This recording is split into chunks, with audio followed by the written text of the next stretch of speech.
Inilabas na po ni Maharlika yung kanyang sinasabing ebidensya na ang ating Presidenteng Bongbong Marcos ay drug addict. Ito po yung kanyang ipinakita sa kanyang video, itong confidential na report na ito. Ngayon, kung kayo ay nasa matinong pag-iisip, makikita nyo kagad na ito ay fake. Unang-una dyan, wala pong control number. Napaka-importante ng control number sa mga dokumento. So siguro ito, kaya hindi nila malagyan ng control number, hindi nila alam ang sequencing ng mga control numbers ng PDEA. Tapos kung mapapansin nyo pa rito, nakalagay dyan, name of target, no alias. So hindi pwede mga alias. Dapat dyan yung full name ng kanilang target. Ang nakalagay dito, Bongbong Marcos at Bongit. Hindi po Bongbong Marcos ang full name ng ating presidente. So kung ganitong mga pre-operation report o mga official documents, kailangan po full name. Ano ba ang totoong pangalan o ang full name ni Bongbong Marcos? Ferdinand Romualdez Marcos Jr. Bakit dito Bongbong Marcos lang ilalagay tapos at Bongit? Sinabi na nga na walang alias. Dapat yung name of target yung buong pangalan at hindi yung alias. And yet, puro alias lang ang nilagay dito sa pangalan ng target. Tapos, itong team leader, kung malakas talaga ang loob nyo at totoo ito, dapat ilabas ninyo yung pirma ng team leader. Alam nyo, napakadali pong gumawa ng ganitong mga papeles. Ang dali pong mag-fake nito. Although dun sa post ni Maharlika, sinabi niya, confirmed ang sinabi ni PRRD na nasa listahan si Marcos Jr. ng PDEA nung panahon ni Noynoy. Ayon sa ating puting ahas, nakipagsabwatan si Kuting at Liza Tanas sa isang cabinet secretary ni Noynoy para hindi ituloy ang paghuli kay Kuting at sa isang artista na kasama ni Kuting habang sila ay nagpapakabangag sa polvoron. Kasado na ng gabing yon ang operation nang biglang hinarang ng cabinet secretary ni Noynoy. Okay, iyan daw ay panahon ni Noynoy. Alam po natin ang hidwaan sa pagitan ng Aquino at ng Marcos family. Papayag kaya si President Noynoy Aquino na hindi ituloy ito? Hindi ba dapat magbubunyi ang pamilyang Aquino kung sakaling mahuli itong si Bongbong Marcos na nagkokoking o nagpapakabangag? Dahil masisira nila lalo ang pangalan ng mga Marcoses. Ngayon, porke isang cabinet member ang humarang, hindi ba ito malalaman ni Noynoy? Siyempre, magtataka si Noynoy Aquino. Bakit hindi pa nahuhuli itong si Bongbong Marcos? Kailangan mahuli yan. Dahil yan ay madadagdag na positive points sa akin. Mantakin mo, ako, si Noynoy Aquino, napahuli ko si Bongbong Marcos na nagdodroga. Mag-isip na kayong mabuti. Yung mga naniniwala dito, lawakan nyo ng konti mga pag-iisip ninyo. Saka itong ebidensya nito, sa bagay sinabi naman ni Maharlika, bayan, kayo na ang humusga kung gusto nyo pa panatilihin si Bangag sa polvoronic admin. Iaalay na kayo sa pakikipagbang-bang-bang sa China. So nakita ninyo, itinaon nila ngayon sa tension sa West Philippine Sea. Ang tagal na nitong issue na to. Bakit ngayon lang? Ang tagal-tagal ng sinasabing ni polvoronic video. Teka, bakit ito ang nauna? Ang ini-expect natin, yung video. Although ang sinabi ni Maharlika, kasi baka daw isipin ng tao na AI na yung video. Kailangan daw i-authenticate muna kung totoo o hindi. Ito ba? Authenticated ba tong dokumentong ito? Ito mga naglalabas ng ganito mga ebidensya daw, kayo ang lumalabas na tanga at bobo. Hindi nyo mapapaniwala ang taong bayan. Well, siguro yung mga kakampon ninyo, mapapaniwala ninyo. Kaya lang dapat ang hanapin yung ebidensya ay yung medyo malapit-lapit naman yung petsa. 2012 pa ito At ito ay kinontra na ng PDEA mismo. Well, sasabihin nyo na naman, sino ba ang nakaupo? Di syempre, kayang-kayang kontrolin ang PDEA.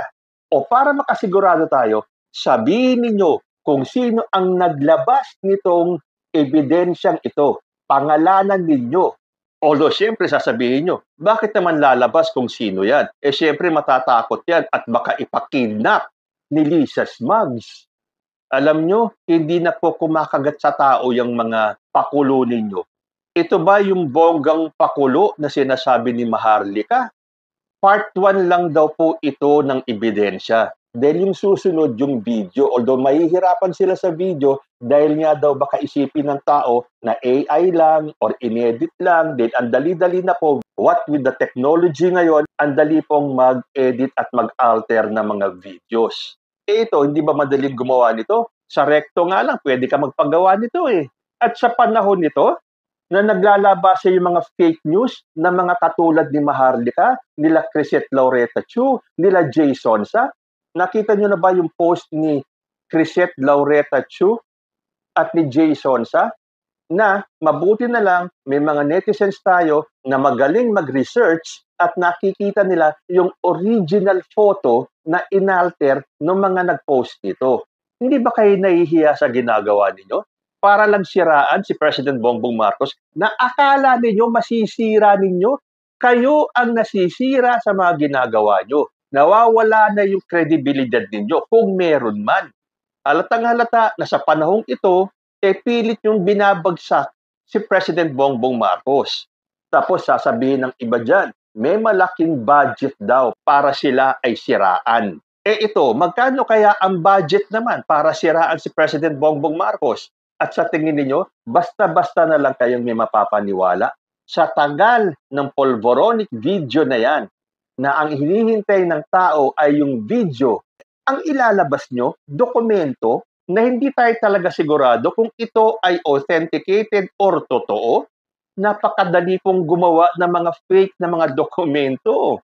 So kung talagang malakas ang loob ninyo, sabihin nyo kung sino ang naglabas nito. Although siyempre, andun yung inyong mga dahilan na natural, hindi magpapakilala yung totoong naglabas niyan dahil sa banta ng kanyang buhay. Pero come on, sa panahong ito, unang-una na nga, walang control number, tapos ito ay panahon ni Pinoy, although sinabi ni Maharlika na meron daw isang cabinet official na humarang. Again, papayag ba si Noynoy Aquino na harangin ng cabinet official yan? Imposibleng hindi malaman ni Noynoy na nasa PIDEA watch list si President Bongbong Marcos. Imposibleng walang magsabi kay then President Noynoy Aquino na si Bongbong Marcos ay nasa watch list ng PIDEA. Dahil siyempre, yung mga tao nung panahon ni Noynoy ay loyal kay Noynoy at lahat ng mga ebidensya or lahat ng mga kasiraan na pwede nilang ibato sa Marcos family ay ipararating kagad nila kay Noynoy Aquino. Bakit ngayon lang lalabas ito? Ngayon wala na si President Noynoy Aquino. Yung tao, wala na. Hindi niya na pwedeng sabihin na, totoo yan. Dahil nung panahon ko, pinakita sa akin yung watch list na yan. Ilang beses nang nagpapalit-palit ng salita itong si former President Rodrigo Duterte. So meron daw tayong bangag na presidente. Tapos sa susunod na meeting, sasabihin niya na wala akong sinabing bangag si Bongbong Marcos. So sino ang maniniwala sa grupo ninyo? Puro kayo mga sinungaling. Pabago-bago kayo ng salita. Sinabi niya na may nagpadala sa kanya ng screenshot ng nasa phone. Pero hindi niya kinuha o hindi niya kinopya. Dahil hindi daw siya ganun. Hindi ka ganun? Ikaw nga ang gustong-gustong magkaroon ng mga expose.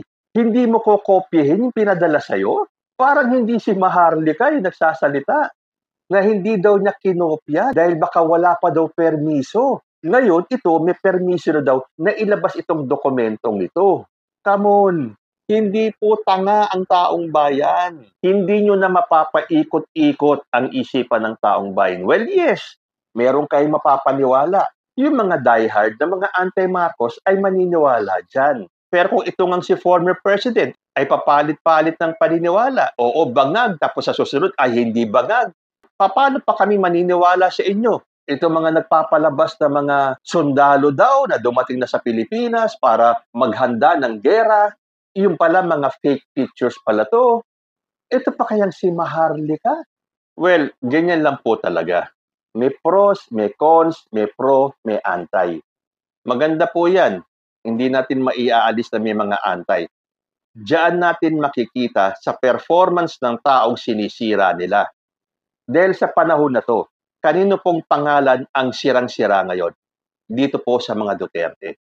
Lalo na diyan sa West Philippine Sea issue, doon sa secret agreement, na kahit na sila-silang mga tauhan na mismo ni former President ay naglalaglagan. Alam na po natin na inamin ni Harry Roque na nagkaroon ng gentleman's agreement. Pinagtanggol na rin ni Amy Marcos yung agreement ni Duterte sa China. So ibig sabihin, para kay Harry Roque at saka kay Amy Marcos ay merong gentleman's agreement. Pero ano naman tong sinabi ni Sal Panelo? Sabi ni Sal Panelo, kung sino mang nagkakalat na may gentleman's agreement, yun po ay nagsisinungaling. So, lusaw na naman si Harry Roque.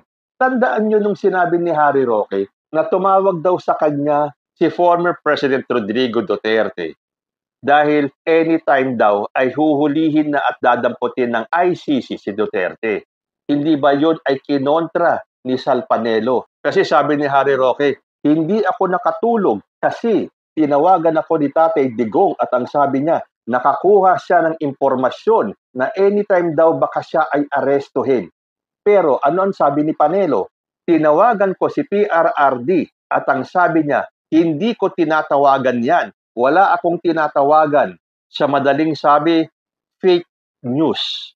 Tapos, ito naman ngayon, kesyo may gentleman's agreement, sabi ni Harry Roque, na sinigundahan naman ni Amy Marcos. Tapos ngayon, sasabihin ni Panelo na sinungaling yung nagkakalat ng may gentleman's agreement. Ay, mag-usap-usap nga kayo dyan. Kayo naglalaglagan. So, paano tayo maniniwala dito kay Maharlika? Kung yung mga matataas na may posisyon dyan sa kwadra ni former President Rodrigo Duterte ay hindi magkasundo-sundo. Yung mga naglalabas ng balita, naglalabas ng post ng mga litrato na ang dami ng mga sundalo dito na naghahanda na para girahin ang China, mafa-fact check na mali or fake news yung kanilang nilalabas na mga post. Ito pa kayang nilalabas ni Maharlika na to? Na pinadala lang sa kanya, naniwala na siya. At ito naman mga nanonood kay Maharlika, basta na lang maniniwala. Well, ganun po talaga. Meron talagang maniniwala. Kaya ako kahit na ayoko naman ng kino-content si Maharlika dahil hindi po kasi ako naniniwala sa kanya, napilitan po akong kontrahin ito. Dahil meron siyang mapapaniwala. At ito kasi ay isang napakalaking kasinungalingan at kasiraan ng ating Presidenteng Bongbong Marcos. Sabi ng iba, dapat daw idemanda na si Maharlika. Our President has more pressing issues to address, lalo na dito sa WPS na to, lalo na sa tension sa China. Pagtsatsagaan pa ba naman niya na habulin itong si Maharlika? Hindi po bababa sa level ni Maharlika ang Marcos family. So, kung anong puno siya ang bunga, kung yung head nila na si former President Rodrigo Duterte ay pabago-bago ng statement, ibig sabihin siya ay nagsisinungaling sa kanyang mga sinasabi, ito pa kaya mga tagasunod niya? Mula kay Roque, kay Panelo, kay Amy Marcos, dito sa mga naglalabas ng pictures na to, sino ba si Maharlika? Although hintayin nyo pa dahil installment yung mga ebidensyang ilalabas ni Maharlika. Pero sinasabi ko po sa inyo, hindi man po kumilos ang pamilyang Marcos. Nakaabang po ang karma. At sa mga nangyayari sa panig ng mga anti-Marcos, nakikita po natin na langit na ang kumikilos para singilin sila sa mga kahunghangan na ginagawa nila. Lahat po na nagpapakita at nagpapalabas ng ganitong mga paninira sa kapwa ay meron pong kaukulang parusa na igagawad ang langit. Yan po ay 100% foolproof. Wala pong edit-edit dyan. Walang AI dyan. Kapag karma na ang kumatok sa inyong pintuan, kahit na harangan nyo pa ng mabibigat na bagay ang pinto nyo para hindi makapasok si karma, karma will find a way to get you.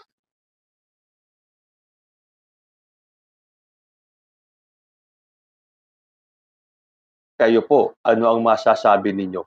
Comment lang po down below at magsama-sama tayo muli sa susunod na Usapang Tito Manny. Diyos ti Agnina, peace.